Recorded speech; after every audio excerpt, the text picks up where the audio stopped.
Bom dia, pessoal. Tudo bem?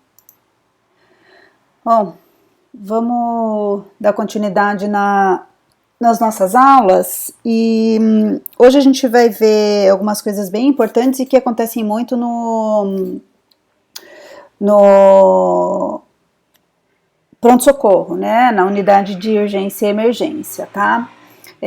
O que a gente vê muito, assim, que parece tranquilo, inclusive a gente vê até rotineiramente em casa e tudo mais, inclusive nós vamos falar de atendimento pré-hospitalar também, é obstrução de vias aéreas superiores, né, e parada respiratória consequentemente.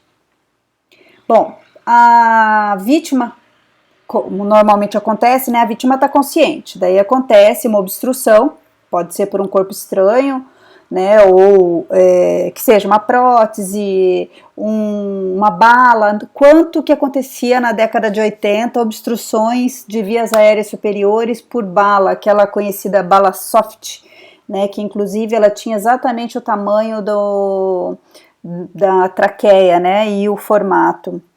E muitas vezes ela descia na traqueia e fazia a obstrução. Era seríssimo, né?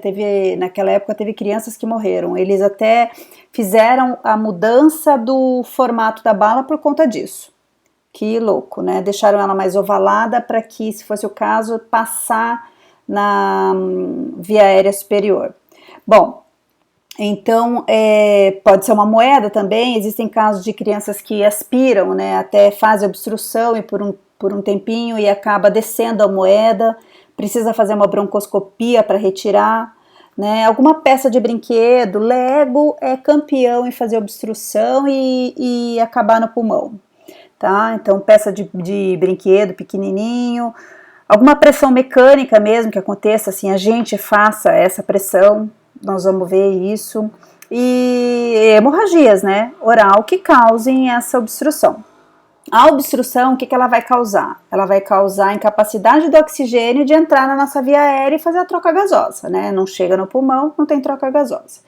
Existe uma outra causa que nós vimos na semana passada, que é o choque anafilático, né, que num dos tipos de choque. Por conta do edema, né, que acontece, de glote, dificulta a passagem de ar. Então, incha tanto a glote que não passa o ar, tá?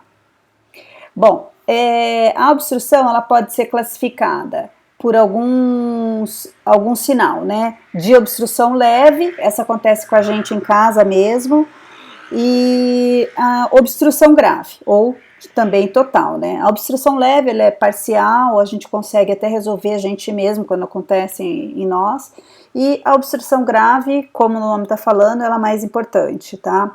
A leve é aquela hora que a gente engole o líquido, a gente fala que foi pelo cano errado e estamos tomando água e vai para a traqueia em vez de entrar no esôfago, e ou né, o arroz, né, o próprio alimento da gente, é uma aspiração mesmo, e muitas vezes a gente tossindo, né, fazendo um mecanismo que é um mecanismo instintivo, né, a gente não provoca, quem provoca é a própria obstrução, e ele se resolve, tá? E existe a obstrução grave. Isso sim é uma emergência, pode causar morte em alguns minutos por conta da parada respiratória, tá? Ali a gente percebe alguns sinais de obstrução que é grave, tá? Oxigenação não chega, né? Aumenta a dificuldade de respirar, você vê o paciente tentando tossir, mas nem barulho ele faz, por isso que a gente chama de tosse silenciosa, porque é uma tentativa de tosse, né? Então, uma tosse silenciosa, consequentemente a cianose, tá? E o paciente não consegue falar, você fala, tá engasgando, ele nem consegue falar, ele já tá bem vermelho, cianótico, né? A gente sabe, quando a gente engasga com uma simples água, a gente já fica roxo, imagina numa situação grave, tá? Uma obstrução grave mesmo. Bom, A gente tem algumas situações que também causam a obstrução, que é a sufocação direta, até por conta de obstrução de orifício. Então, assim, o buraquinho do nariz, a boca, né, tem alguma obstrução. Isso pode causar obstrução de vias aéreas, tá? A sufocação indireta, que é uma compressão do tórax, por exemplo, cai alguma coisa em cima do tórax e a pessoa não consegue expandir o tórax e fazer a troca gasosa, tá? Pode acontecer também estrangulamento, que é fechar, né? É bloquear a entrada e a saída do aparelho respiratório, né? Por conta de um aperto no pescoço. Isso acontece em violências, em casos de violências, né? Inclusive violências domésticas. Ali a gente vê cianose na face, os olhos, a língua, tudo exteriorizado, fica a marca da lesão no pescoço, tá? O enforcamento, a gente sabe o que é isso, que por força da gravidade, né, de ficar pendurado mesmo, ele pode ser um enforcamento completo, né, quando o corpo da vítima toca o chão e fica, né, enforca mesmo, ou incompleto se o corpo fica suspenso. É só a forma de ficar pendurado, né, gente, infelizmente. E isso causa cianose, né, os olhos a mesma coisa, exteriorizados, a língua também, tem marca no pescoço, é óbvio. E ali a gente tem fratura no pescoço, tá? Perda dos nervos, inclusive, e consequentemente parada cardiorrespiratória. A esganadura, que é também violência, né? Uma força mecânica exercida na região do pescoço por força, ou seja, por violência mesmo. É o caso de homicídio, o caso de uma luta. E os efeitos, os sinais e sintomas são os mesmos, né? A cianose e tudo, tá? A tosse aqui, nesse caso, ainda é um indício que a pessoa ainda está respirando, que se ela está conseguindo tossir, ainda ela está respirando, tá? Bom, a gente tem de sintoma aqui, ruídos respiratórios anormais, ou seja, é ronco, sibilo, né? Ronco o nome está falando, sibilo é quando a pessoa respira assobiando e faz... né? O sibilo, né, porque a passagem de ar tá muito apertadinha, então acaba assobiando, causando esse assobio. Ali o paciente está ansioso, né, tem muita agonia, né, e agitado, tentando respirar, imagina só. Tosse, a sufocação, né, a dispneia, óbvio, dificuldade para falar, que a gente fala porque o ar sai do nosso pulmão, senão a gente não falava, para vibrar a corda vocal. Cianose nas extremidades, a inconsciência, né? Em crianças e bebê, eles podem apresentar tosse e até alguns choros constantes, né? Eles ainda conseguem fazer isso. Tem três, né? Tem as causas, né? São as três formas mais comuns em adulto, e para cada uma tem um tratamento. Então, assim, uma das causas é um corpo estranho, por exemplo, o alimento, que pode ficar ali e bloquear. Então, tem um tratamento. A língua relaxada, ela cair para trás, em cima da garganta, e vai obstruir a via aérea. Esse é o tratamento. Um edema de vias aéreas, né, esse edema vai causar obstrução por alergia, asma, qualquer coisa assim, a gente também recebe um tratamento. Por exemplo, nesse caso do edema, que está inchado, né, as vias aéreas, a posição da cabeça ou do pescoço e a manobra de Heilig não vai eliminar a obstrução, tá? Não vai ter jeito. As condutas, o que a gente pode fazer na obstrução de vias aéreas? No caso de vias aéreas, pode ser de corpo estranho, tá? Bom, primeiro a gente precisa fazer avaliar a severidade, o quanto tá severo isso, tá? precisamos ver se a obstrução é leve, se o paciente está sendo capaz de responder, responder esse engasgo, o que está acontecendo, né? Ver se a obstrução é grave, ou seja, às vezes o paciente está consciente, mas não está conseguindo falar, tá? Ele não consegue respirar, então a gente precisa resolver essa situação, tá? A obstrução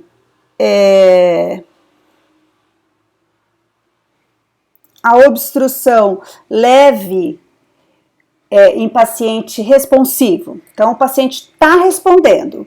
Ali a gente não vai realizar a desobstrução ainda, não vamos tentar interferir. Vamos tentar acalmar o paciente e fazer ele tossir para que ele consiga jogar isso para fora, tá bom? Então, e se for o caso, vamos monitorando isso e oferecer um oxigênio se for preciso, tá?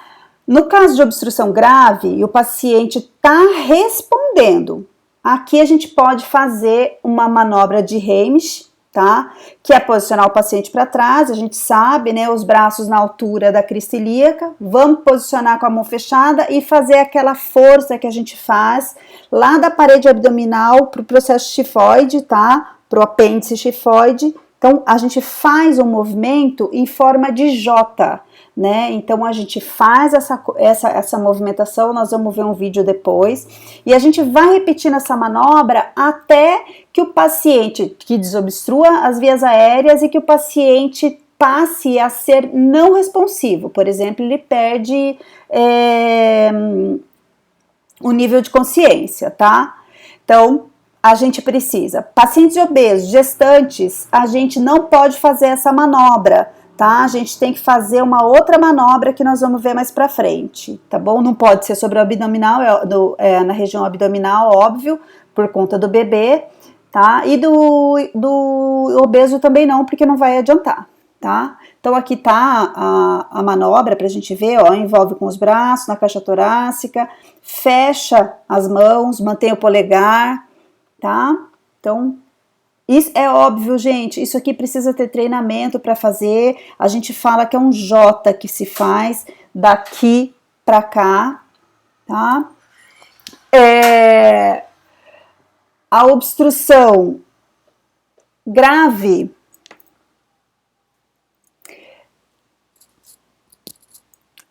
ou em paciente irresponsivo.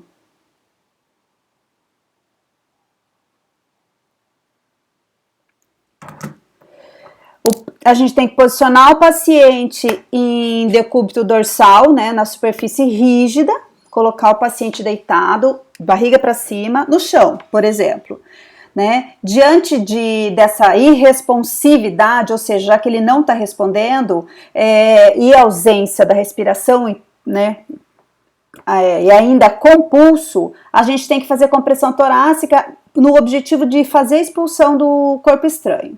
Abrir vias aéreas, visualizar a cavidade para ver se a gente não consegue retirar com os dedos, com uma pinça, tá? Se não for perigoso, colocar o dedo. Se a gente não encontrar nada, realizar essa insuflação, né, de empurrar novamente para ver se a gente consegue fazer a desobstrução. E claro, óbvio que nesse momento a gente já está considerando o transporte do paciente para a unidade de saúde, tá?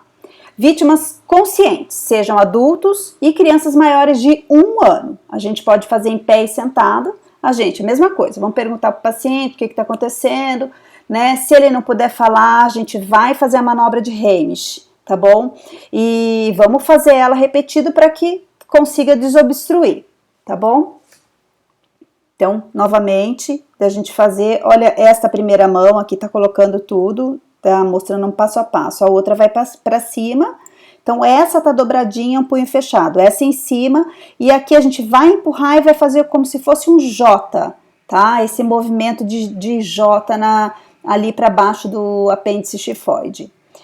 Agora, quando a vítima tá consciente, a gente não pode, inconsciente, aqui é inconsciente, gente, perdão, tá? Que essa vítima aqui, ó, ela estava consciente, essa vítima é inconsciente, tá? Eu que confundi.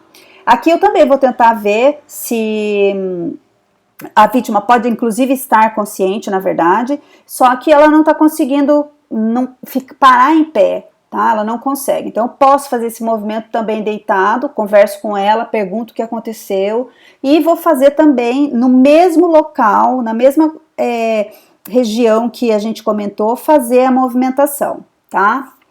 Então vamos fazer para que tenha desobstrução completa. A gente pode fazer essa compressão torácica, né, que vai utilizar para quando não tem indicação,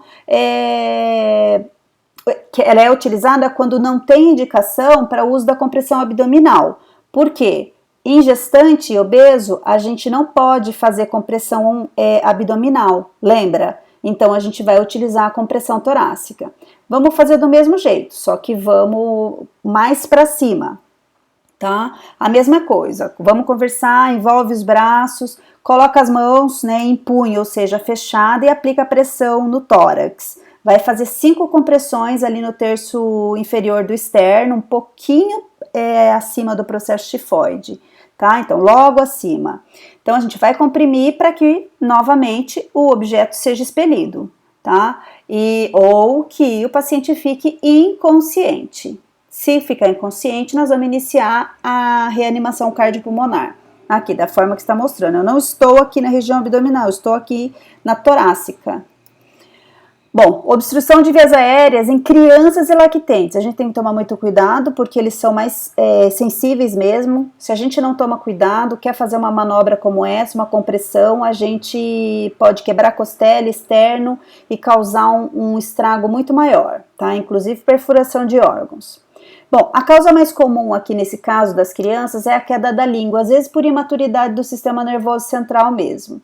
A gente vai abrir as vias aéreas utilizando a manobra indicada, tá? Nós vamos aprender ali mais pra frente, elevar a língua para afastar, ou seja, vamos abrir, deixar as vias aéreas livres. Em criança de até 1 ano, né, que são pequenininhas, a gente vai observar o nível de consciência, abrir as vias aéreas, verificar a respiração. Tá respirando, tá com ruído, tá fazendo sibilo.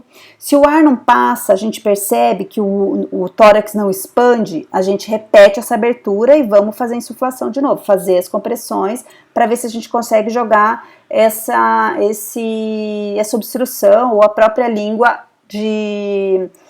desobstruir mesmo, abrir a via aérea.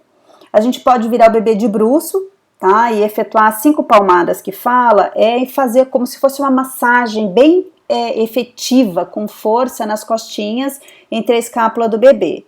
Daí vira ele para cima, alinha, né, os mamilos, coloca os 2 dedos ali no externo e para fazer mais compressão, tá? Depois disso a gente vê se o objeto saiu. Se está persistindo essa obstrução, a gente tem que fazer de novo até desobstruir. Então aqui, como eu falei, no mesmo local, a gente vai fazer a compressão para ver se consegue, nessa pressão que a gente faz, né, desobstruir. E aqui a mesma coisa, ó, tá vendo que aqui conseguiu desobstruir? Não é um tapa exatamente, é como se esfregasse com uma certa força, né, as costinhas do bebê para ver se vai fazer obstrução. Bom, a parada respiratória que pode acontecer se não acontecer a desobstrução, o paciente, ele não está respondendo a nenhum estímulo, a respiração dele está agônica, tá? Ou nem tem respiração e tem pulso palpável, por isso que a gente fala que é uma parada respiratória, não tem parada cardiorrespiratória ainda, é só respiratória. O coração está batendo, mas ele não está respirando. Então, é a interrupção abrupta desses movimentos respiratórios. Pode acontecer até por depressão do sistema nervoso central ou obstrução de vias aéreas superiores. Vamos ver se ele está escutando, entende, qual é o nível de consciência dele. Vamos checar a responsividade. Toca o ombro, chama ele em voz alta, verifica se tem respiração. Não respondeu e a respiração está ausente, ele está gaspeando, está em gasping, que é tentar respirar, né? A gente posiciona o paciente decúbito dorsal numa superfície rígida. Tem que pedir ajuda. Vamos checar lá o pulso central, né? Normalmente a gente vê o carotídeo no adulto. V em 10 segundos, ótimo. Ele não apresenta elevação do tórax, ou seja, não tem movimento respiratório, tá com cianose. Bom, nesse caso aqui, se ele tem pulso preservado, ou seja, o coração tá batendo, nós vamos fazer o CAB, né? A ordem não é mais ABC como antigamente, é CAB. Primeira coisa, pulso, né? A gente vai ver a compressão, se for o caso, né, para ressuscitação. Vamos abrir vias aéreas e vamos verificar a respiração. Pulso ausente, aqui o pulso estava preservado. Aqui no pulso ausente, a gente precisa abrir vias aéreas, aplicar, se a gente tiver a bolsa, máscara e válvula, né, que é a BMV, a gente vai insuflar uma vez, tá, para tentar passar o ar. A insuflação de boa qualidade, ela tem 1 segundo, ou seja, ela é rápida. E vai ter elevação do tórax, vai expandir o pulmão, né? Vai ter suprimento de oxigênio com 10 a 15 litros por minuto lá na bolsa, porque a bolsa se enche de oxigênio. Considera a instalação de uma cânula orofaríngea, tá? Se for o caso. Na persistência da parada respiratória, a gente realiza a insuflação de boa qualidade, né? A cada 5 a 6 segundos. A gente faz 10 insuflações de 10 a 12 minutos. Verifica a presença do pulso a cada 2 minutos, porque ele tinha pulso, né? Ele estava sem pulso, então a gente precisa saber se esse pulso voltou, tá? Então a cada 2 minutinhos vamos verificar. Normalmente numa situação dessa tem uma pessoa, é claro que para a gente ter uma bolsa, máscara, a gente está em ambiente hospitalar. Porque fora dele não tem, a não ser que seja um SAMU. Então tem uma pessoa que está controlando o tempo de tudo, tá? Agora, se não é em ambiente hospitalar, gente, a gente não faz insuflação, ou seja, a gente não oferece oxigênio dessa forma nem de outra para a pessoa, tá? Boca a boca não existe mais, de forma nenhuma, principalmente coronavírus. Aliás, tudo isso aqui mudou bastante por causa disso. Vem novas normatizações por aí. Inclusive eu vou mostrar para vocês como que é a intubação de um paciente com coronavírus durante a aula. A gente vai verificar o pulso, como eu falei, é CAB, C primeiro. A gente checa o pulso. No adulto, carotídeo. No bebê, né, abaixo de 1 ano, adulto e criança acima de 1 ano. Na criancinha abaixo de 1 ano é o braquial, tá?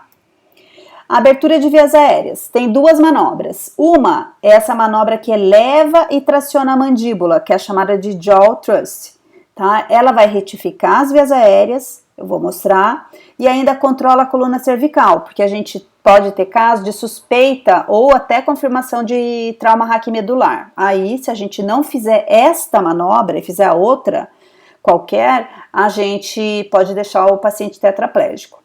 Bom, colocamos a mão na região zigomática do paciente, vamos ver, apoia o dedo no médio indicador, né, dos 2 lados da mandíbula, e os polegares vão posicionar o queixo do paciente, fazendo com que a boca fique aberta. Então, olha só, osso zigomático, né, o polegar, o indicador fica aqui próximo, e nós vamos fazer o que? Elevar. Olha aqui, e vamos fazer esse movimento. Isso aqui abriu via aérea. Certo? Na manobra de chin lift, a gente faz a elevação da mandíbula também e faz uma hiperextensão da coluna. Ou seja, presta atenção que aqui nós já não temos nem trauma raquimedular, não estamos preocupados com isso, a gente tem certeza que não tem. A gente vai retificar a via aérea, tá? Com a inclinação da cabeça. Ou seja, a gente precisa saber se não tem risco de trauma raquimedular para a gente fazer essa manobra aqui. Tá? Bom, posicionar uma mão na face do paciente, com a outra, né, a gente pode tracionar e levar a mandíbula. Então, dessa forma. Olha, percebam que a língua tá caída quando a gente estende, hiperestende, né? Aqui, gente, tá mostrando as duas. A chin lift, a gente preserva a via aérea, inclina a cabeça e o queixo. Apenas se não houver suspeita de lesão. Na jaw thrust, a gente preserva a via aérea com elevação, e é óbvio que aqui a gente está cuidando de um trauma raquimedular, por exemplo. Bom, o B, a gente vai checar movimento respiratório. Se eles estiverem ausentes, vamos posicionar a cânula orofaringe, acontecer né, podemos conduzir auxiliar na intubação orotraqueal, tá bom? Porque a gente precisa manter a via aérea aberta. A gente pode colocar o dispositivo bolsa, máscula e válvula e fazer 2 insuflações para verificar se está expandindo o tórax. Então, primeira coisa, eu vou verificar. Eu fiz a hiperextensão e vou verificar se eu escuto a respiração, se está chiando, se não está chiando, está sibilando, e se eu vejo o tórax expandir, tá? Aqui, as insuflações, cada um tem que ser bem vedado, tá? Cada um, o adulto e o infantil, não muda muito. Bom, com tudo isso, se a gente não trata ou não cuida ou não acontece da forma correta, a gente pode ter uma parada cardiorrespiratória, né, gente? A gente sabe que a PCR é uma emergência clínica. Aqui já envolve ausência do batimento cardíaco, né, e inicia a cessação da circulação, ou seja, para o sangue de circular. O sangue para naquela hora, porque não tem bomba para fazer rodar o sangue. Então, como que funciona uma parada? Qual que é a fisiologia disso? Nos primeiros minutos, a gente sabe que a gente tem oxigênio no pulmão ainda, porque nós inspiramos, até aquele momento ele estava inspirando, no pulmão e na corrente sanguínea. Ótimo!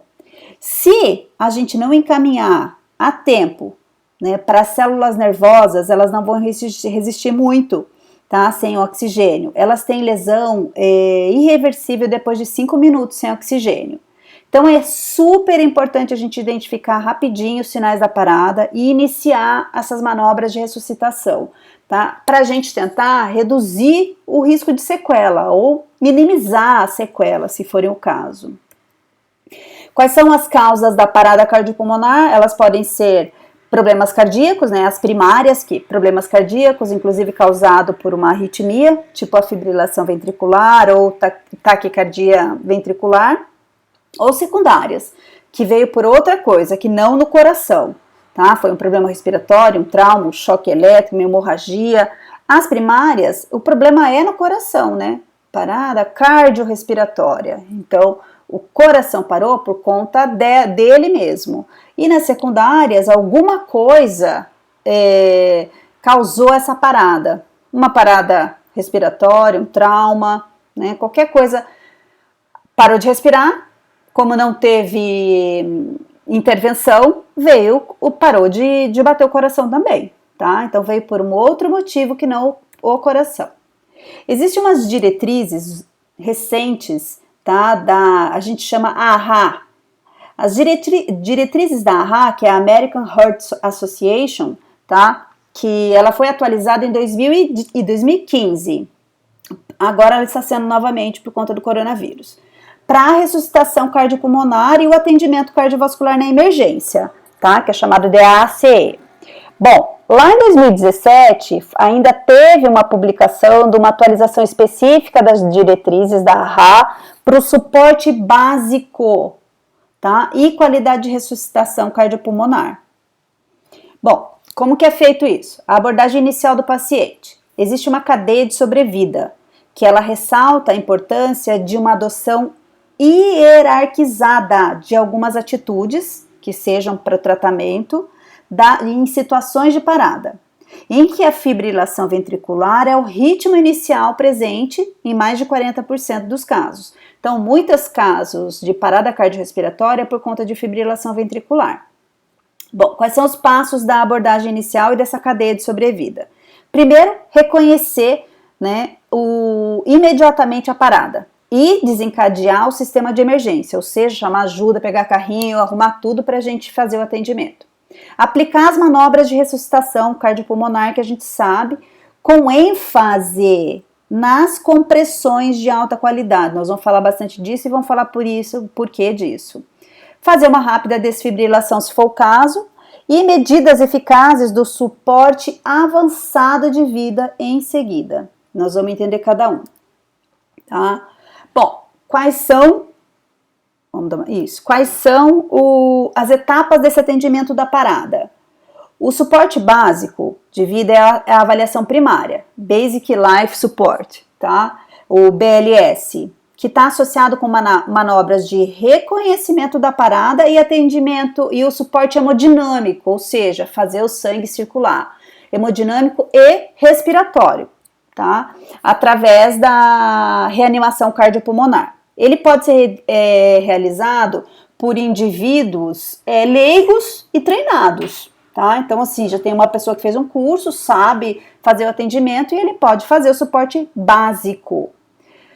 E depois nós temos um suporte avançado de vida, que é uma avaliação secundária, que é um suporte, né, Advanced Life Support, né, que é o ALS, que tem a utilização de dispositivos invasivos da via aérea, tem o estabelecimento do acesso venoso, droga, desfibrilação, né, estabilização do paciente, né, droga vasoativa e etc.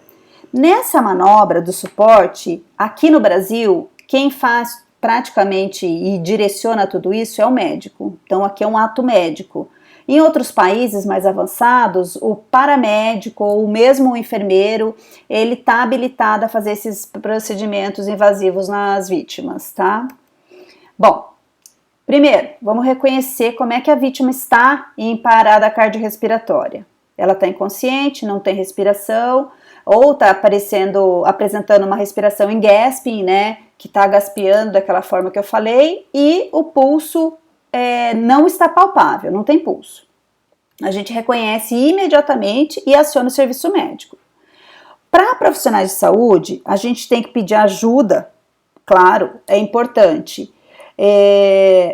Mas uma coisa que é bem mais importante é a gente continuar a avaliação da respiração e do pulso simultaneamente antes da gente acionar o serviço. Quando quem encontrou a pessoa em parada cardiorrespiratória for um profissional da saúde, antes de pedir ajuda, a gente fazer a avaliação toda, porque às vezes a gente não precisa chamar o serviço, ou às vezes a gente já chama o serviço básico, ou às vezes já chama o suporte avançado. Então, para a gente terminar de fazer a avaliação antes da gente acionar totalmente o serviço médico, tá bom? Isso, inclusive, é uma diretriz da AHA. Bom, lá no suporte básico de vida, tá? E qualidade de vida na reanimação cardiopulmonar. O suporte básico, ele pode ser aplicado por profissionais da saúde também, e também pode, lembra que nós falamos, por um leigo treinado. Aqui nesse caso, a gente tem um socorrista. Pior das hipóteses, gente. Ou quando eu chego no quarto de um paciente e vejo só tô eu lá, enquanto não chega ajuda. Um socorrista, a gente tem que iniciar as compressões torácicas agora. Colocar a tábua, se for o caso de estar no hospital, ou alinhar o paciente em decúbito dorsal no chão e começar as compressões torácicas. Antes de aplicar a ventilação, antes de pensar em ventilação, antes de querer ambusar, antes de querer fazer respiração boca a boca. Por quê? Porque a gente falou ali atrás que a gente tem sangue oxigenado e oxigênio parado nos pulmões ainda. Então, nós só precisamos fazer esse sangue circular por enquanto, tá? Então, precisamos começar a compressão para esse sangue que ainda tem oxigênio, ainda pode ir no pulmão buscar mais oxigênio, fazer ele circular para manter os órgãos vivos, tá? Inclusive, principalmente do sistema nervoso central. Aqui a gente pode, se a gente tiver condições de fazer a respiração, né, a gente pode fazer 30 compressões torácicas seguidas por 2 respirações, tá? Se não tiver condições, a gente vai fazer só compressão torácica, até chegar uma segunda pessoa, só compressão torácica, porque ela é mais importante. Não adianta a gente querer colocar oxigênio se a gente não tem nada para circular ele. Então, só compressão torácica por enquanto. Bom, a chegada da vítima lá no pronto-socorro. Ela chega, entra no pronto-socorro, ela pode vir por uma demanda espontânea, que a vítima é trazida. Isso a gente vai ver várias coisas aqui durante essa aula, e todas as chegadas da vítima no pronto-socorro podem acontecer dessa mesma forma, por demanda espontânea, né, que alguém traz, achou na rua, ou a família, o SAMU, que ele é chamado e faz o primeiro atendimento, bombeiros, né, que também fazem isso, o helicóptero, né, esse águia, que também fazem isso. Depende da gravidade da vítima, depende do local que estão levando, depende do trânsito, tá? Bom, para que a gente possa atender um paciente em parada cardiorrespiratória, a sala de emergência, que é aquela vermelha, tem que estar equipada com tudo que a gente já viu, né? Gases, carrinho de emergência, desfibrilador, toda a medicação, material descartável, eletro, né? Bom, o paciente ele é classificado como vermelho, tá na sala vermelha, o atendimento é imediato, ele não pode esperar nada, certo? A equipe multiprofissional vai avaliar e a gente vai começar a recuperação. Então, tem compressão torácica, já entra dessa forma, com compressão torácica, ventilação, começa a medicação, monitorização. É óbvio que nós estamos uma equipe multidisciplinar, cada um vai fazendo as suas coisas e tem sempre alguém marcando o tempo de muita coisa ali. É óbvio que ela não está só fazendo isso, tá? Bom, o que o técnico faz? Então, uma das coisas da função dele ali dentro do pronto-socorro é fazer um checklist da sala de emergência e verificar a sala de emergência, ver se está tudo funcionando, ver se tem todos os materiais, se eles foram repostos da última urgência, porque se não foi reposto ou se não está funcionando, na hora que chegar um paciente grave vai ser um sufoco. Usar EPIs, né, a gente sabe o quanto isso é importante, nós estamos vendo o quanto isso é importante, tá? Realizar a lavagem de mãos sem comentários, né, gente? Então, e em situações de parada? Fazer compressão torácica, inclusive a gente tem que revezar, o tempo máximo de compressão torácica por profissional é de 2 minutos. Depois desses 2 minutos, a nossa compressão passa a não ser mais efetiva, porque a gente cansa, tá? Realizar a ventilação artificial, a mesma coisa, 2 minutos, e a gente vai fazendo revezamento, tá?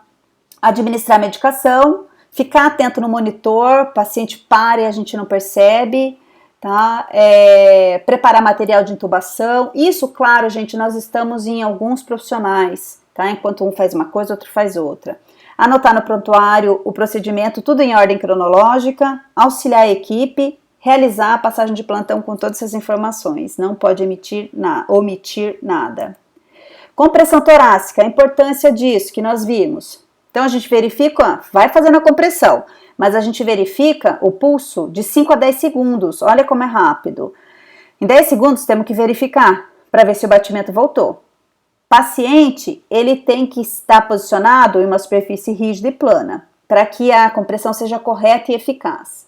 O socorrido, ou seja, ali dentro do pronto-socorro, gente, tem que ter tábua embaixo do paciente, porque o colchão, ele abaixa e não deixa, e dá a impressão de estar acontecendo uma compressão torácica quando não está sendo efetiva, tá?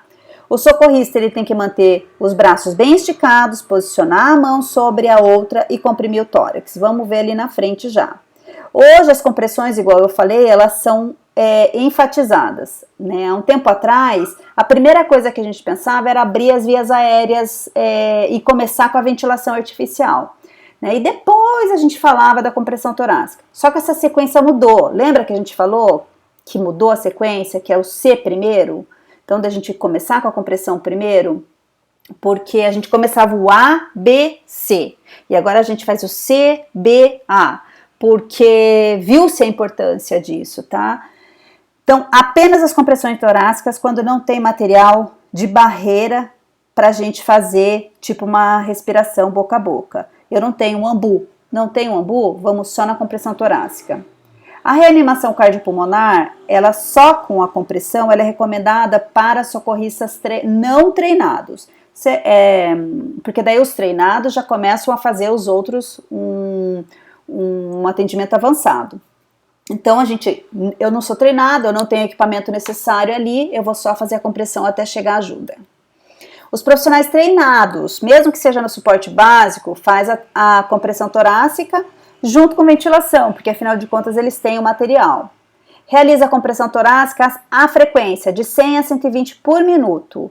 Aqui fala, isso é uma diretriz da AHA, que a frequência mínima recomendada, ela continua sendo 100 compressões por minuto. O limite superior é de 120 para essa frequência.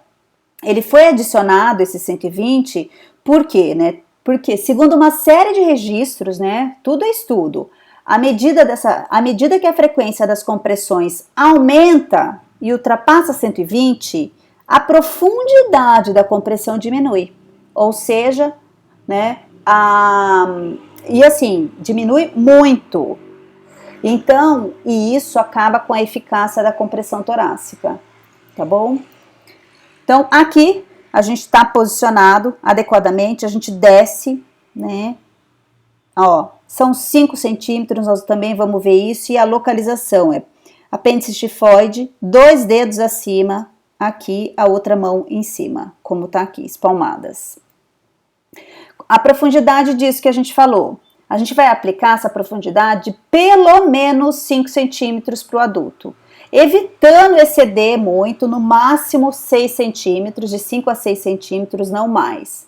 Essa profundidade de 5, ela tem maior probabilidade de desfechos favoráveis em comparação às menos profundas, ou seja, de 3 centímetros. Quanto menos, o desfecho não vai ser muito bom. Então, o ideal é que quanto mais a gente coloque os 5 centímetros adequadamente, ejeta mais sangue e perfunde mais o oxigênio. Bom, vamos abrir vias aéreas. A gente vai fazer, normalmente, uma das manobras, pode ser a de John Trust, que a gente falou, do mesmo jeito, tá? Mesma coisa que nós já vimos, certo? A inserção da cânula de Guedel também pode ajudar na abertura de vias aéreas. Às vezes a gente só faz a manobra, coloca uma cânula de Guedel e já consegue fazer o trabalho, tá? Precisa de 2 profissionais para a gente vai abrir, às vezes tem muita força, a gente não consegue abrir as vias aéreas, tá? Um abre, o outro coloca. A cânula, ela vai ser medida do canto da boca até o lóbulo da orelha, então a gente mede daqui do canto, coloca ela para baixo e mede até o lóbulo da orelha para ver que não adianta eu botar uma curtinha, tá?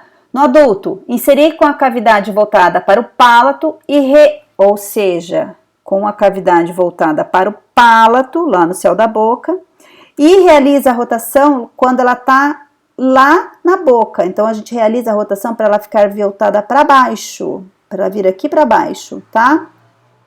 Na criança, a gente faz com cavidade voltada para a língua mesmo e não tem rotação. Bom, a ventilação artificial, que é o ideal é que seja com a bolsa, válvula e máscara, ou seja, com o ambu, essa é o ideal, tá? Tá vendo como tá sendo seguro? Porque tá ficando bem vedado. É importante que seja dessa forma. Se a gente não consegue realizar essa ventilação, não adianta querer fazer outra, tá? Então, em criança, a gente vai inserir, né, no caso da cânula de Guedel. Aqui, se tem um socorrista, a gente realiza 30 compressões e 2 ventilações, igual a gente falou lá atrás. Quando a gente tem 2 socorristas, e eles são profissionais da saúde, a gente faz 15 compressões com 2 ventilações, ou seja, diminui o espaço entre as ventilações. Aqui na ventilação da via aérea avançada, que o paciente já está entubado, a gente tem uma ventilação a cada 6 a 8 segundos, 8 a 10 ventilações por minuto, tá? A gente vai fazer junto com a compressão torácica, cerca de 1 segundo por ventilação. E tem que ter elevação visível do tórax, né? Afinal de contas, tem uma pressão, tá vedado aqui, tá aberto via aérea, tem que ter expansão torácica.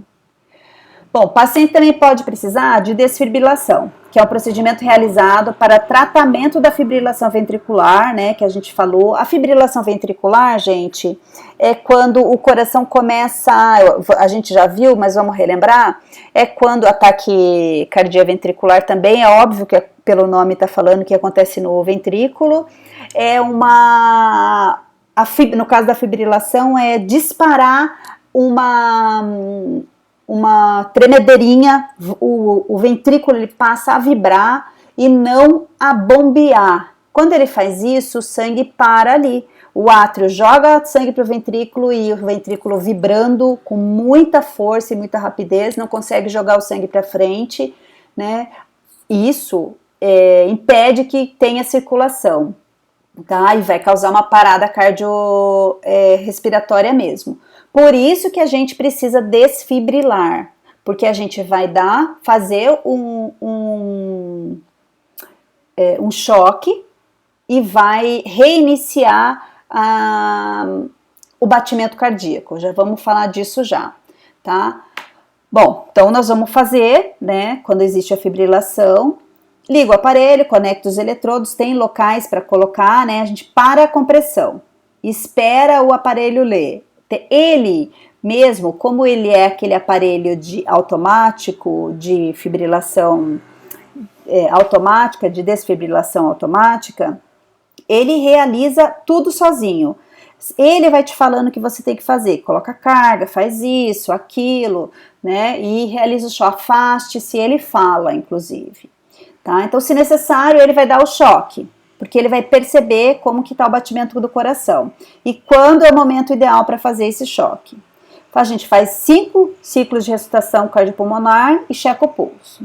Se não tiver retorno do pulso, né, e a respiração, coloca a vítima em decúbito lateral esquerdo, tá? Isso se tiver retorno do pulso, ótimo, né? Se o pulso presente e a respiração tá ausente, a gente precisa fazer ressuscitação respiratória, o paciente precisa ser entubado, se ele ainda não tiver, e botar ele no respirador. Se o pulso e a respiração estiverem ausentes, a gente precisa fazer nova leitura desse DEA e continuar com as compressões e insuflações. Então, assim, ó, esse é o DEA. O desfibrilador, ele vai promover uma aplicação de uma corrente elétrica quando a gente faz desfibrilação, tá? Aplica a corrente elétrica não sincronizada ao músculo cardíaco, beleza? O choque, ele despolariza um conjunto de todas as fibras, ou seja, ele tira a carga elétrica errada que está ali para recolocar, para reorganizar essa carga, tá? Porque ele tá, como eu estava falando, ele ficou tão louquinho que ele começou a vibrar, fazendo uma fibrilação, certo? Então a gente precisa tirar aquela carga elétrica que está ali no coração dele, né, daquela área do ventrículo, para a gente poder fazer ele recomeçar a bater direitinho. Bom, então ele despolariza o conjunto dessas fibras, tá lá do miocárdio, torna possível a reversão dessas arritmias, né, como a fibrilação ventricular. Então, permite que o coração mesmo retome a geração e o controle do ritmo cardíaco. Ótimo, ele estava perdidaço, botamos ele em ordem.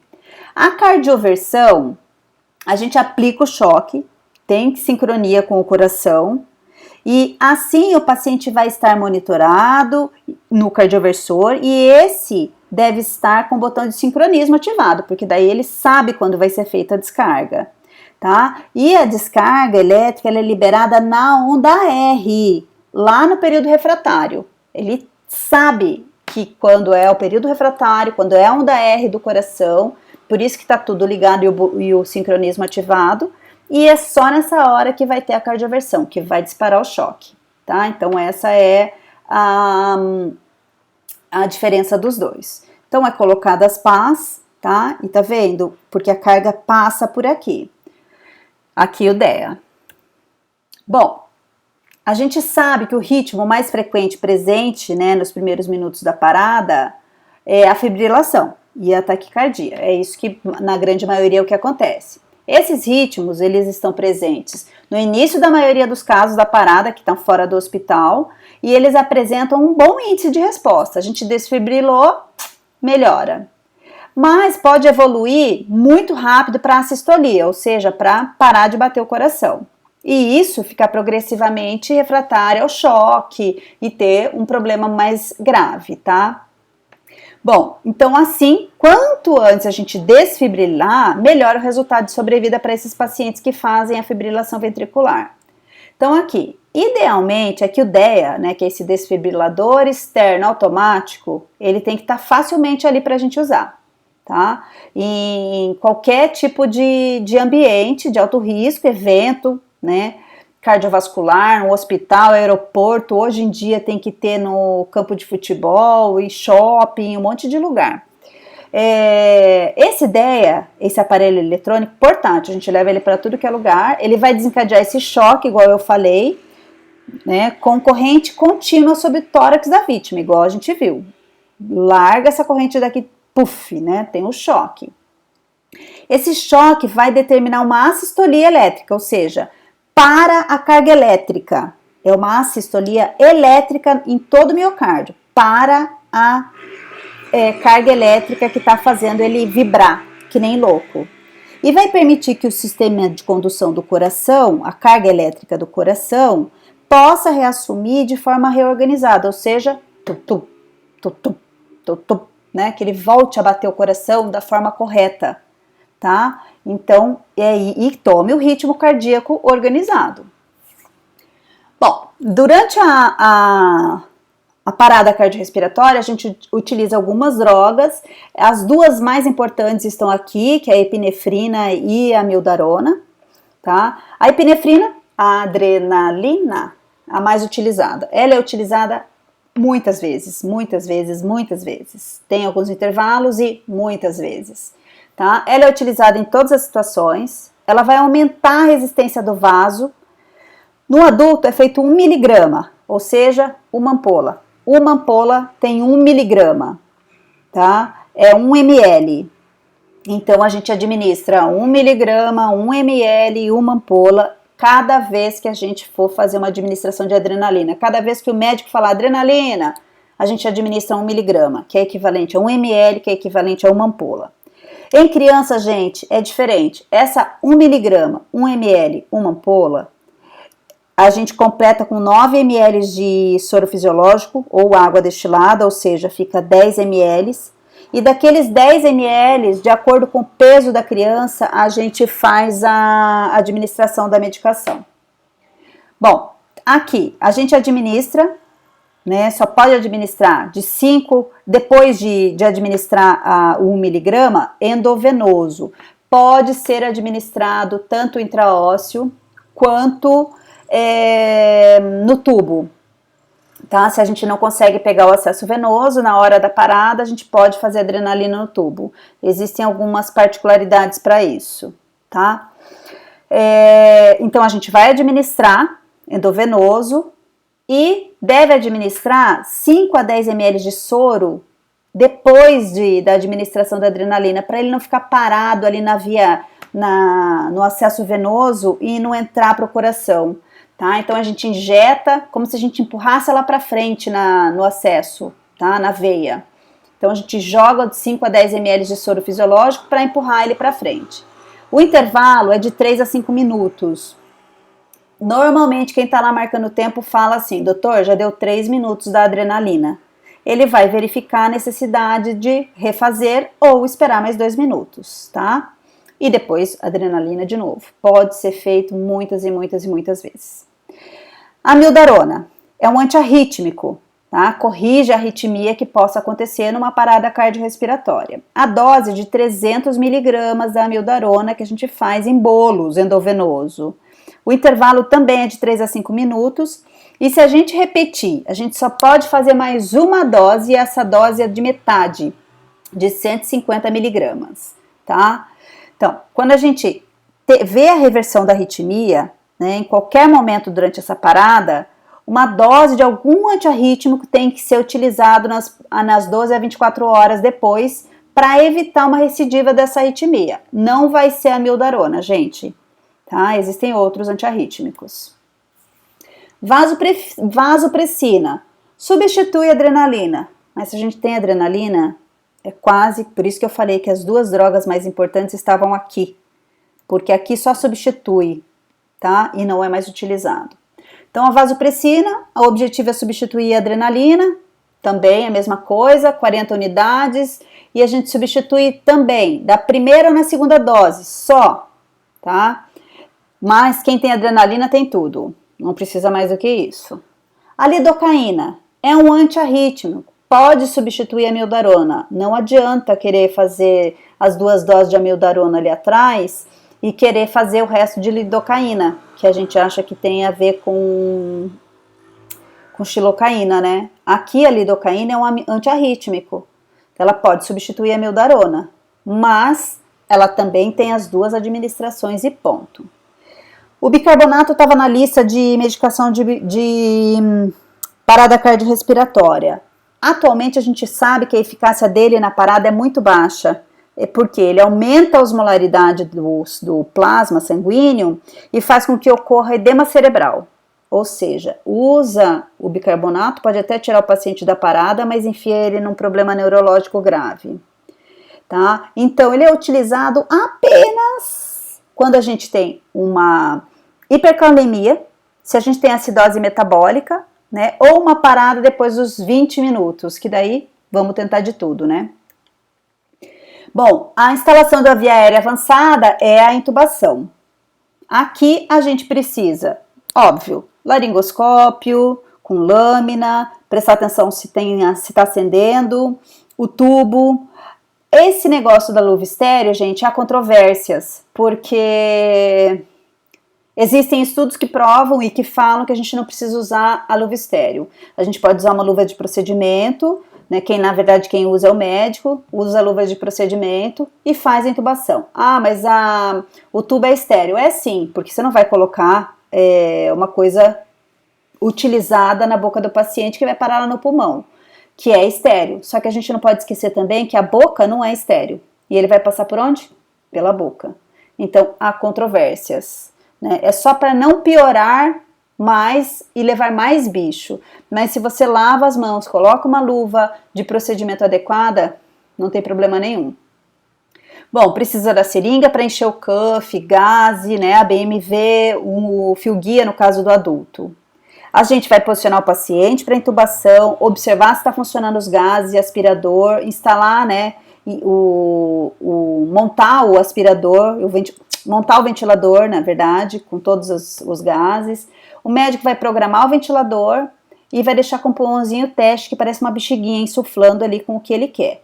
A gente vai auxiliar na intubação, né, se for o caso, até fazer a sedação para o médico, que normalmente acontece. Usa na sedação o midazolam, que é o dormonide, a succinilcolina e o vecurônio, tá? Que é o fentanil, tá bom?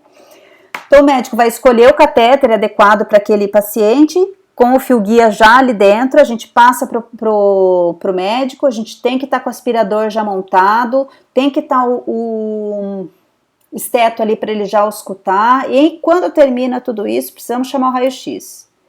Para fixar a cânula, tem um número na cânula, o médico vai falar, está no lábio superior, aonde fica localizado, tem um número, no lábio superior, número tal. Esse número é importante para a gente saber que a ponta do tubo lá dentro está na carina, no local correto.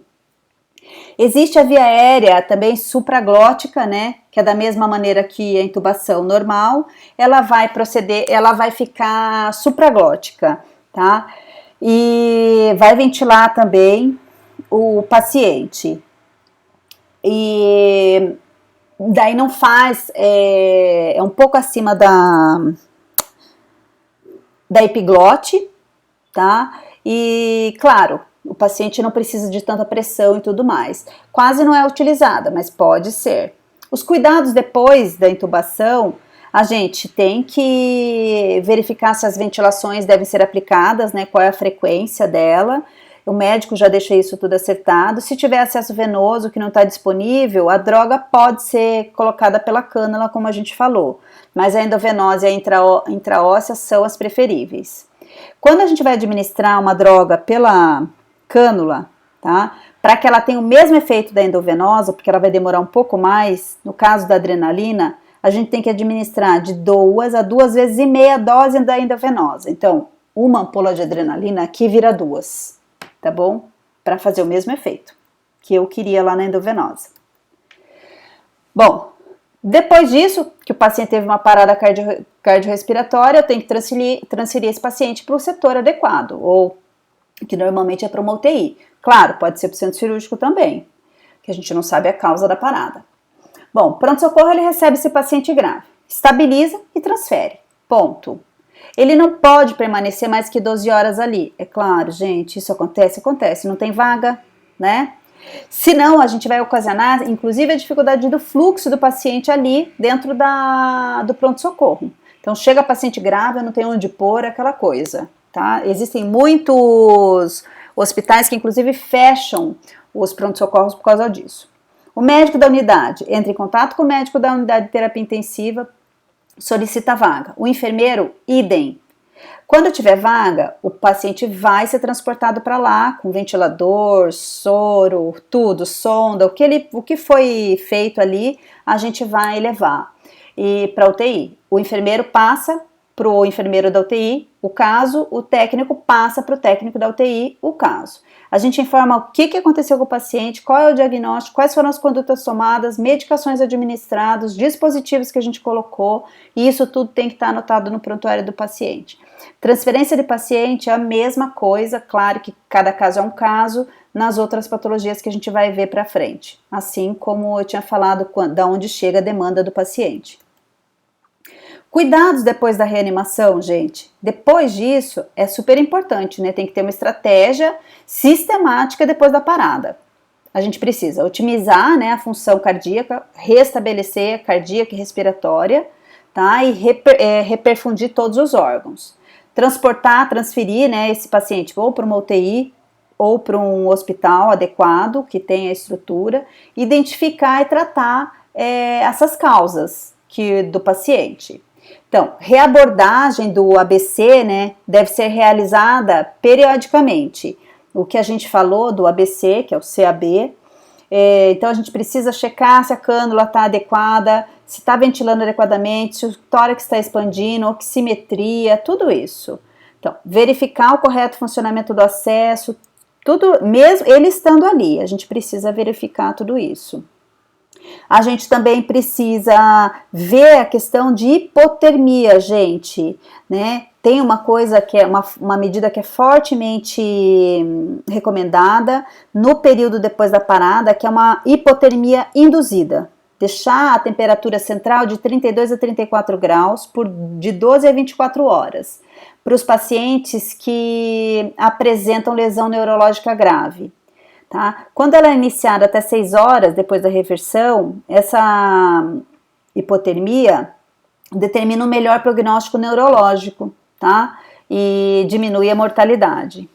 Tá? No caso, a hipertermia a gente tem que evitar a todo custo, a gente está muito preocupado em aquecer o paciente, deixar ele quentinho, né? Então a gente precisa evitar a hipertermia, assim como hiperventilação, que a gente também está preocupado. A hiperglicemia acima de 180 também não pode ser tolerada, tá? Porque a glicose, além do gasto energético, influencia em várias coisas, inclusive infecção. Paciente com síndrome coronariana, também, que está quase parando, a gente precisa fazer procedimentos, até a cineangiocoronografia, né, melhora a sobrevida. A ocorrência do estado de epilepsia, que não seja convulsivo, em pacientes é frequente. Então, o paciente convulsiona por causa disso, tá? A gente precisa fazer uma eletroencefalografia, tá? Para descartar qualquer diagnóstico que seja neurológico, tá? Então, aqui tem um algoritmo do suporte básico, bem simplificado. Não respondeu sem respiração, né? Ou com respiração anormal, tá gaspeando, aciona o serviço de emergência, a gente já pode começar se for o caso, né, pegar o desfibrilador e iniciar a compressão. Aqui, quando já tem um suporte básico, que tem mais profissionais de saúde envolvidos, o paciente está respondendo, pede ajuda, já tem desfibrilador, verifica o pulso, de 10 em 10 segundos, está presente, ausente, a gente segue o fluxo de cada um. Bom, o edema agudo de pulmão, né, nós também já vimos, mas é uma urgência que pode chegar no pronto-socorro, é um acúmulo. Edema é acúmulo de líquido, gente, e como o nome está falando, é um acúmulo de líquido lá no espaço aéreo do pulmão. Ou seja, se tem água parada lá, né, água parada é dengue. Brincadeira. Se tem a água encharcando o pulmão da gente como se fosse uma esponja, se o nosso pulmão está encharcado de água, não tem como fazer a troca gasosa, tá? Ou seja, a gente tem retenção de sangue nos vasos pulmonares, tá? Então, aqui a gente tem, olha só, ela fica como uma esponja, cheio do líquido, e não faz a troca gasosa, porque tem que estar só a mucosinha para fazer essa troca. Bom, quais são as causas do edema agudo? Insuficiência cardíaca congestiva, o coração não dá conta de tanto líquido e acaba dividindo com o pulmão, complicação pulmonar, até uma inflamação, né, um processo inflamatório. A falência do rim, o rim não dá conta do líquido, divide aí com o pulmão e com o coração. Algum tipo de toxemia, a angina e o infarto. Crises hipertensivas podem causar. A anemia e até uma intoxicação por digitálicos, né? O paciente já esqueceu, tomou 2, 3 comprimidos e fez a intoxicação. Bom, o paciente chega no pronto-socorro daquela mesma forma, gente. Demanda espontânea, SAMU, bombeiro, tá?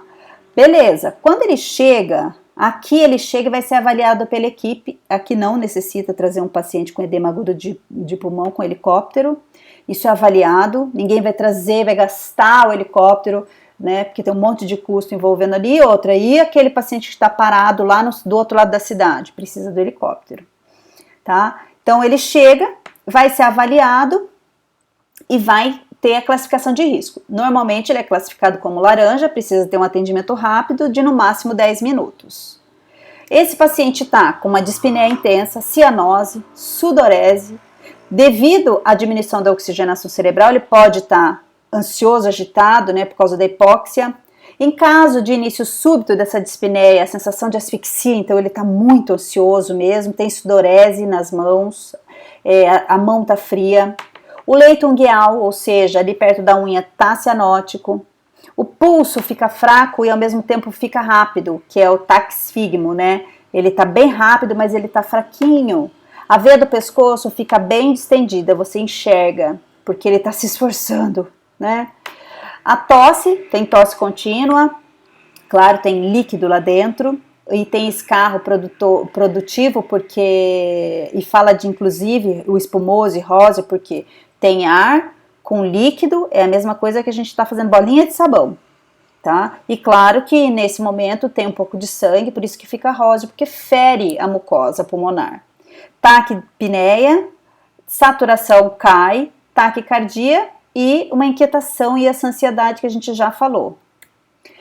Bom, o diagnóstico, o médico vai buscar tudo isso que a gente falou. O paciente chega com a queixa, fala que começou com início súbito, começa a ver todos esses sinais e sintomas que nós acabamos de falar, tá usando a musculatura acessória, né? Tiragem intercostal, batimento de asa de nariz, né? Vai lá na ausculta pulmonar, ele vai encontrar estertor, que é tec, tec, tec, faz esse barulhinho lá dentro do pulmão, tanto inspiratório quanto expiratório. E, é claro, é comum encontrar um murmúrio vesicular mais rude e sibilo, tá? Tem dor torácica, porque é um esforço, porque tem insuficiência coronariana, tem sopro, tá? Aqui tá mostrando essa coisinha branca dentro do pulmão, deveria estar mais pretinha, é bastante líquido ali. E o coração com a área cardíaca aumentada. Bom, estamos recebendo um paciente com edema agudo de pulmão lá na sala. Vamos fazer o diagnóstico e começar com a medicação que o médico prescreveu. Óbvio que esse paciente tem que estar monitorizado e com oximetria, estamos falando de insuficiência respiratória, oxigênio, pelo mesmo motivo, tá? E, se for o caso, intubação.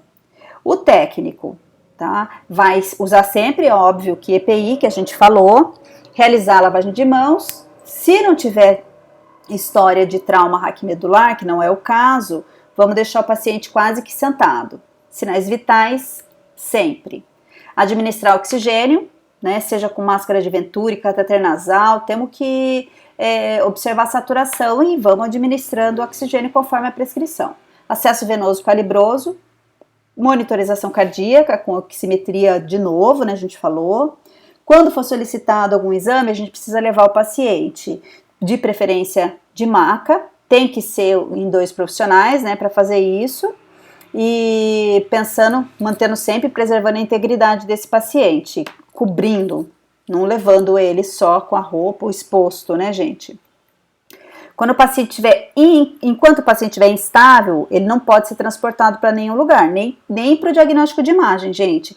Ele só vai se ele estiver estável, tá bem, tá no oxigênio, tá saturando, né, uma coisa suportável, podemos levar. Ele vai de oxigênio, inclusive, torpedo.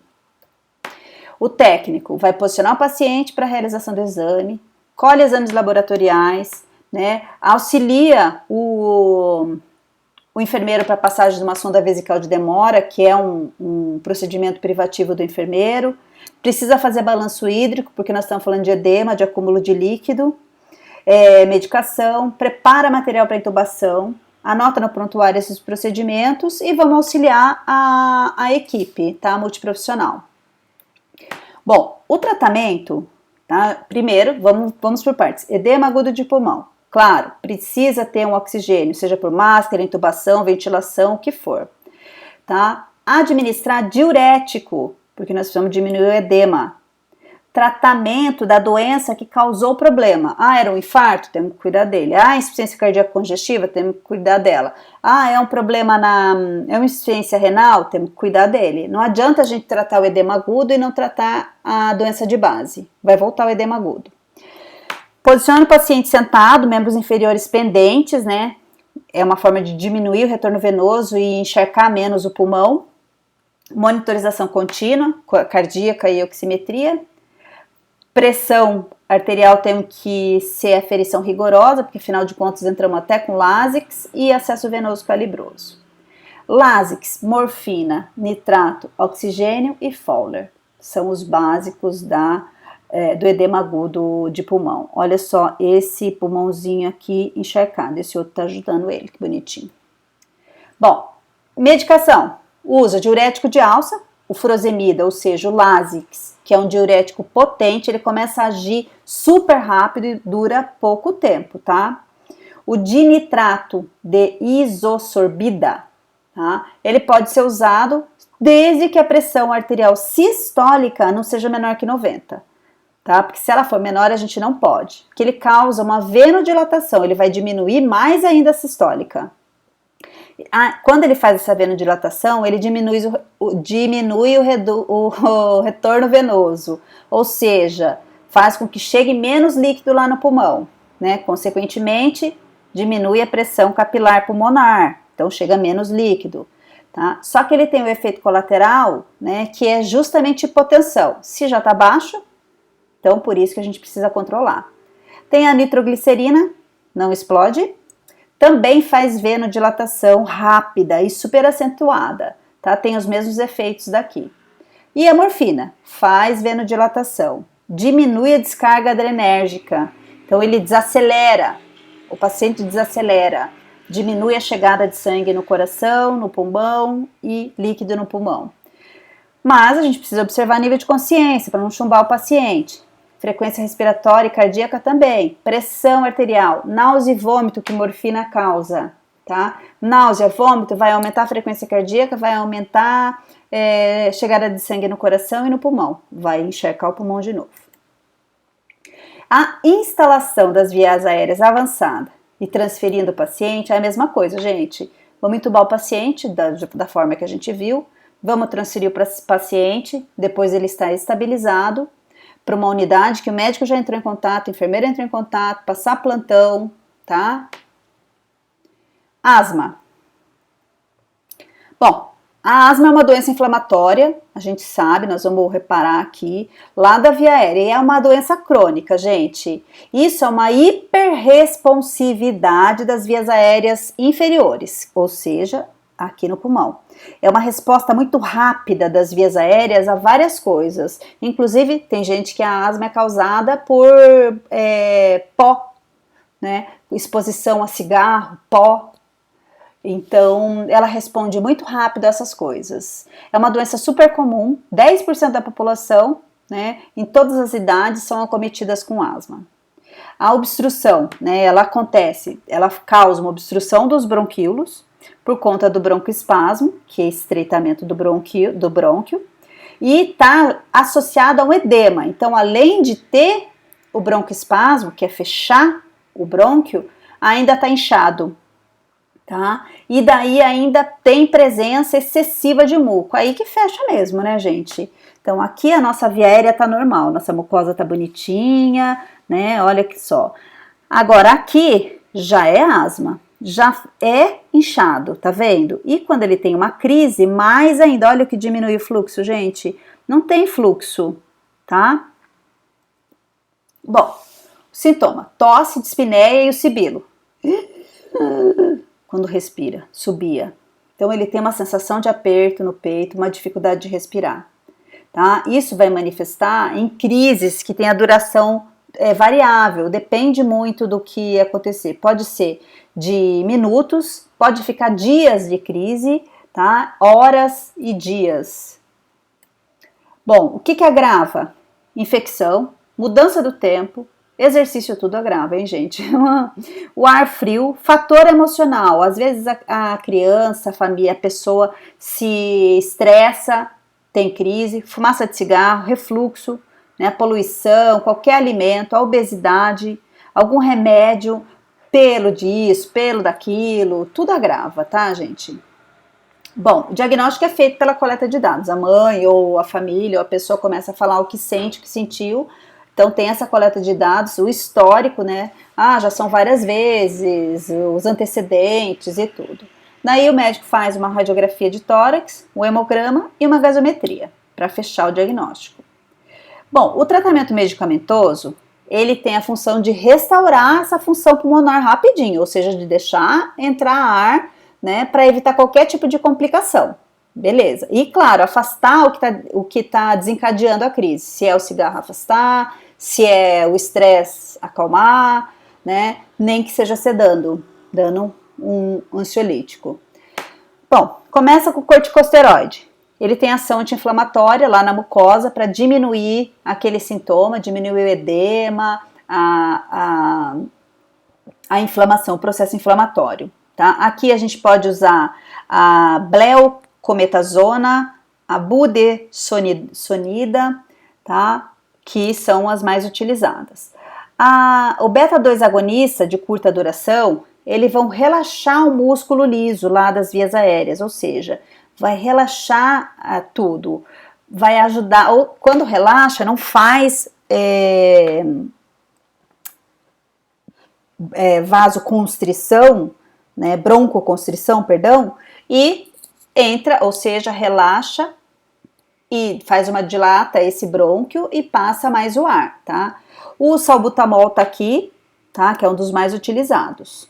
Anticolinérgico também vai dilatar a via aérea, que é o objetivo, tá? O brometo de ipratrópio, nominho. E aqueles inaladores, inalador pressurizado dosimetrado, ou DMI, ou MDI, perdão. Esse dispositivo vai colocar uma quantidade adequada de medicação, é um vaporzinho, aerosol, que o paciente mesmo se medica, só que tem um problema, né? O paciente vai colocando, né? Ele aumenta a frequência cardíaca, um monte de coisa. Nele tem broncodilatador e tem corticosteroide, ou um deles só, tá? Ou na bombinha tem só broncodilatador ou só corticosteroide, ou tem os dois juntos. O paciente vai chegar, então a mesma coisa, se ele foi trazido pelo SAMU, o bombeiro vai receber o plantão, vai realizar as perguntas, vamos entender. Se foi uma demanda espontânea, vamos perguntar quando que começou os sintomas, então a gente precisa coletar.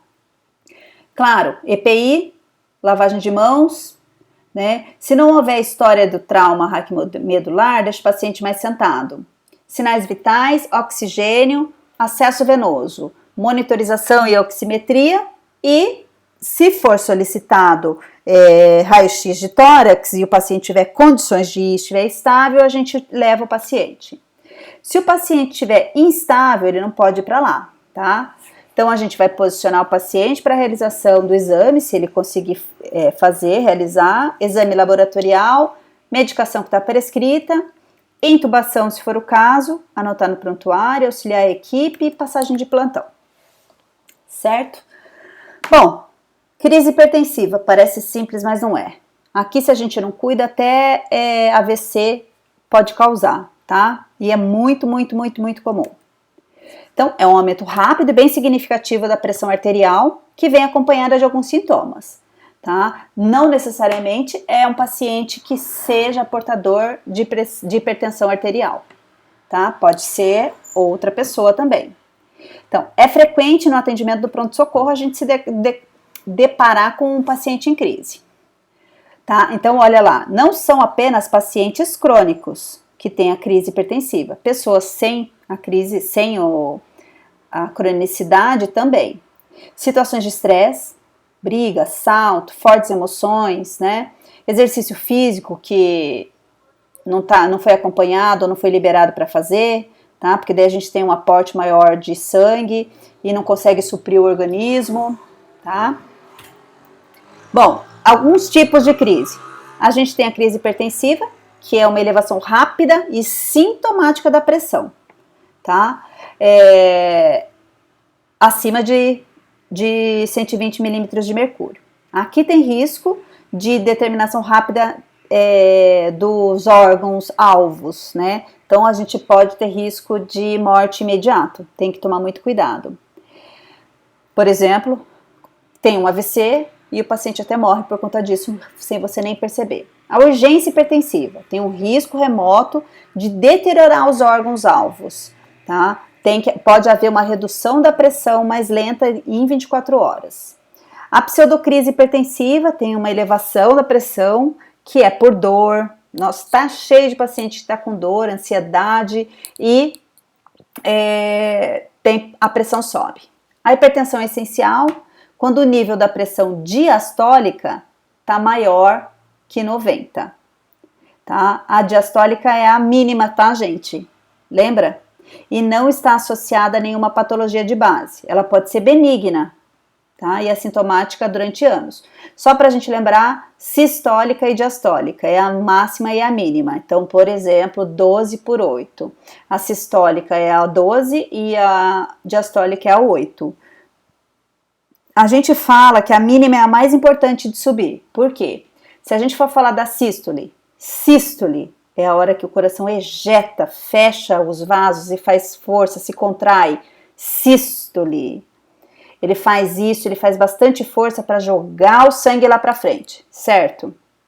Então, é normal que que o sangue que está ali dentro empurre a parede do vaso e encontre alguém empurrando o vaso também para jogar o sangue para dentro, para frente, certo?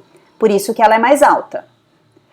A diástole é o momento de relaxamento do coração, dos vasos, quando ocorre o enchimento da câmara, né, da câmara do coração, para ocorrer a próxima sístole. Mas tá lá, diástole, enchendo, tá relaxado. Então, por isso que a mínima, a diastólica, é a mais importante. Se em um momento de relaxamento o sangue tá ali empurrando a parede do teu vaso, fazendo força na parede do seu vaso para conseguir passar, significa que alguma coisa está errada. Por isso que ela fica alta e por isso que ela é mais importante. A gente fala que a mínima é mais importante. Opa, a mínima está alta, tá? Ou então que a gente vê um 21/12. A gente fala, a mínima ainda tá boa. A gente não se preocupa tanto, tá bom? Bom, a hipertensão moderada apresenta níveis pressóricos intermitentes. Então, aumenta um pouco, baixa um pouco, aumenta um pouco, baixa um pouco, fica o samba do crioulo doido, né, gente? Mas nada disso a gente tem que deixar de observar, tá? A hipertensão maligna, que tem um aumento repentino e intenso da pressão arterial e tem sintomas, inclusive danos vasculares, até como AVC. Aqui tem a classificação do que a gente já falou, né, o que pode ser hipertensão, né, aqui é estágio 1 ainda, dela tá 14/10, por exemplo, tá? Bom, o diagnóstico disso, para estabelecer, a gente tem que fazer um exame físico, vamos perguntar a história, o que come, se usa medicação, se faz controle, se tem alguma doença, né, quais são os sintomas, e vamos fazer exames complementares, bioquímica, tipo glicemia, creatinina, sódio, potássio, né, e hemograma. Vamos fazer o eletrocardio para ver se não tem problema no coração em vez de de ser a pressão propriamente dita, às vezes até um infarto agudo. Um raio-x de tórax, para ver se a área cardíaca está tudo bem, não tem nada fazendo congestão pulmonar para elevar a pressão. E fazer o exame de urina, para ver se também não tem uma proteinúria, uma hematúria, se a creatinina está boa, porque às vezes é um problema renal.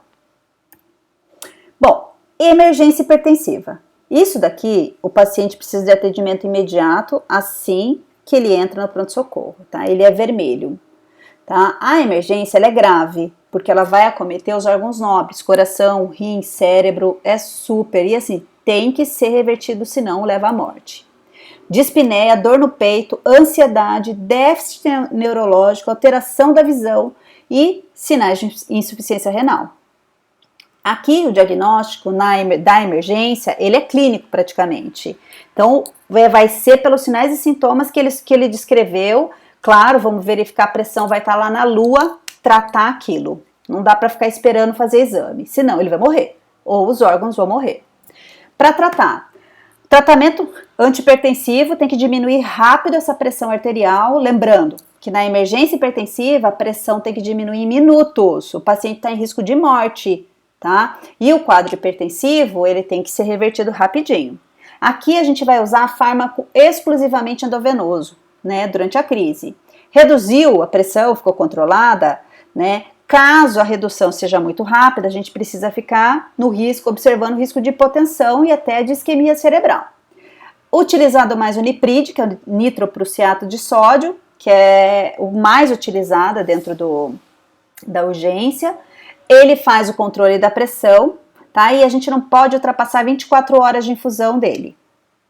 Bom, outras medicações que a gente utiliza, né? Aqui tem umas que são VO, outras que são endovenosas.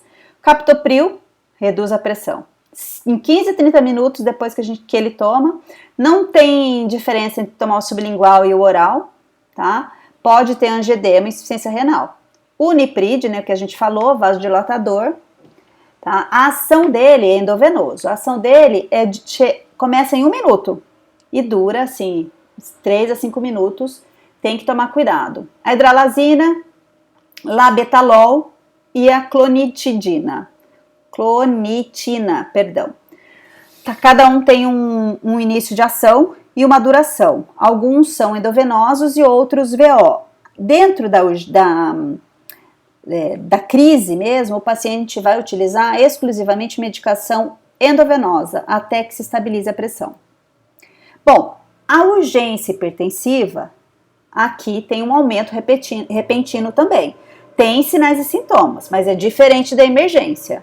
O paciente na urgência, ele não tem risco de morte, mas a gente precisa controlar, né? A gente também não corre o risco de acometer os órgãos nobres, mas não é um paciente que vai embora, tá? Então, um paciente que ele vai ser admitido e vai classificar aí um laranja ou até amarelo, depende dos sinais e sintomas que ele vai apresentar.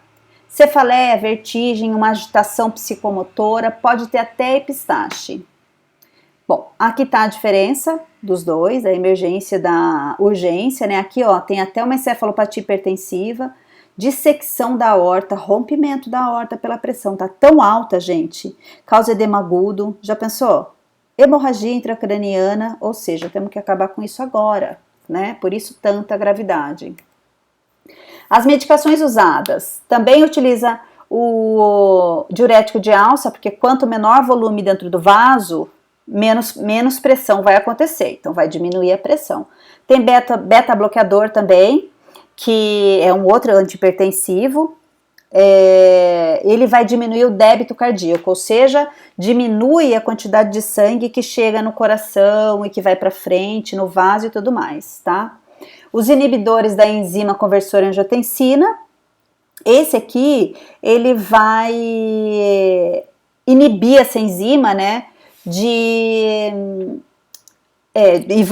vai inibir essa enzima e vai causar uma vasodilatação, tá? Ou seja, ele vai provocar, se tem vasodilatação, ele provoca, ele diminui a pressão, tá? Provoca a queda da pressão.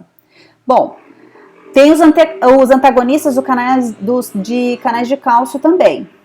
tá? Isso aqui vai impedir a passagem do cálcio para o interior da célula e vai reduzir a excitabilidade do coração e da frequência cardíaca, tá?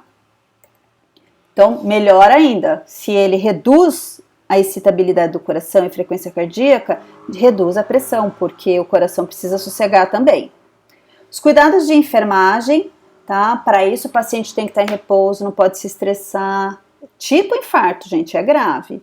Tem que estar monitorizado com oximetria, acesso venoso calibroso e acesso venoso central. Aferir a pressão arterial de 15 em 15 minutos na emergência, de 30 em 30 minutos na urgência.